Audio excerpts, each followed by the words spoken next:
নমস্কার। আজ আপনাদের সামনে একটা নতুন ভিডিও নিয়ে হাজির হয়েছি। আজ আমি দেখাবো নিউ দিল্লি টু হাওড়া রাজধানী যে এক্সপ্রেস রয়েছে সেখানে এসি 3 টায়ারে ডিনারে কী কী খাবার দেয়। এই খাবারটা কিন্তু আমাদের টিকিটের সাথে ইনক্লুড ছিল। আপনারা চাইলে টিকিট থেকে এই খাবারটিকে বাদ দিয়ে দেবেন। সেখানে ফুড একটা অপশান থাকে, সেখানে যদি আপনারা খাবার না নিতে চান সেই অপশানে আপনারা ক্লিক করবেন এবং অটোমেটিক্যালি খাবারটা বাদ হয়ে যাবে এবং টিকিটের যে প্রাইস সেটা আপনাদের কমে যাবে। প্রথমেই বলি, ওরা ওঠার সঙ্গে সঙ্গেই আমাদের 1 লিটার করে একটা জলের বোতল দিয়েছিল, অর্থাৎ পার পার্সন 1 লিটার।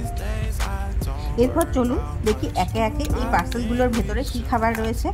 প্রথমেই এই যে ভাত দিয়েছিল, অর্থাৎ জিরা রাইস দিয়েছিল ওরা।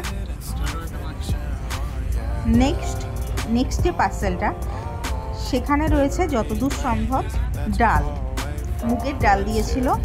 হ্যাঁ, এটা ডালেরই, এটা মুগের ডাল দিয়েছিল। দেখুন মুগের ডালের কোয়ালিটি, মানে টেস্টের দিক থেকে কোয়ালিটি বলবো মডারেট। নেক্সট ডাল দিয়ে খাওয়ার জন্য একটা ভাজা দিয়েছিল, এই যে আলু আর মটরশুঁটি দিয়ে ভাজা, পরিমাণটা খুবই অল্প ছিল এটা। নেক্সট হচ্ছে চিকেন পিস। এই চিকেনটা কিন্তু খুব টেস্টি ছিল। সেখানে 3টে চিকেন পিস দিয়েছিল এবং চিকেনের পিসগুলো কিন্তু খুবই ছোট ছিল। এই যে দেখুন, এটা হচ্ছে চিকেন কারি। পিসগুলো আমি এক এক করে তুলে দেখাচ্ছি। এই দেখুন, খুবই ছোট পিসগুলো। আর তার সাথে অবশ্যই দিয়েছিল একটা দই, আর পরবর্তীকালে এসেছিল একটা আইসক্রিম। যেহেতু আইসক্রিমটা পরে এসেছিল তাই আপনাদের আমি ভিডিও করে দেখাতে পারিনি।